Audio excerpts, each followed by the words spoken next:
Hello. Alors je m'appelle Louise, je serai votre guide pour la journée. Voici un peu de documentation à faire passer, merci.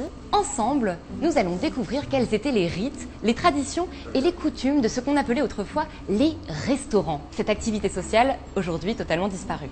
If you do not speak French, audio guides are at your disposal. Yes, please. Ok. Thank you. Alors les personnes qui se rendaient dans un restaurant s'appelaient des clients. Ils étaient disposés exactement comme vous, au niveau de l'entrée, en attendant qu'un serveur vienne les chercher. Alors parfois, effectivement, il y avait beaucoup de monde. Dans ces cas-là, on les disposait sur les tabourets que vous voyez ici et on leur donnait un petit ramequin avec des cacahuètes pour patienter. Excuse-moi, did they put their fingers all in the same bowl? Oui, alors vous savez, c'était quand même une autre époque, il faut quand même se projeter. À l'époque, on avait peur de quasiment rien. Par exemple, pour se dire bonjour, on se faisait la bise. C'est quoi la bise? C'était une autre époque. Veuillez me suivre pour la suite de la visite.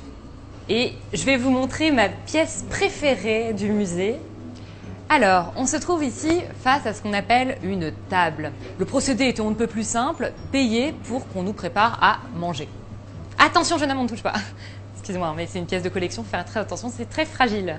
Excusez-moi. Oui? Ce établissement existait ailleurs, même aux États-Unis. Oui, alors c'est fort probable. Cela dit, les fouilles archéologiques semblent montrer, je le crains pour vous, que ce type de restauration ait été un peu moins élaboré, si je puis me permettre. Alors, un des éléments les plus singuliers de la restauration, c'est effectivement ce qu'on appelle la carte.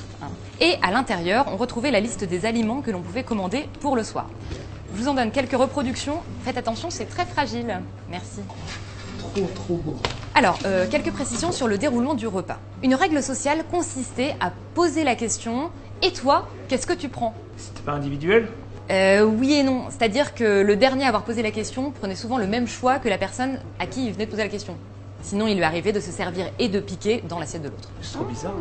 Est-ce que vous avez d'autres questions? Les gens mangeaient vraiment l'un en face de l'autre? Et oui, mais vous savez qu'ils étaient parfois jusqu'à 12 à table. Et pour renforcer cet esprit de convivialité, il leur arrivait même d'avoir une corbeille à pain que tout le monde se partageait. C'est-à-dire que chacun prenait un bout de pain de son choix. C'est des barbares! Ne les jugez pas trop durement avec les normes d'aujourd'hui. Faut bien garder en tête que ça date d'il y a 1 an. On continue la visite?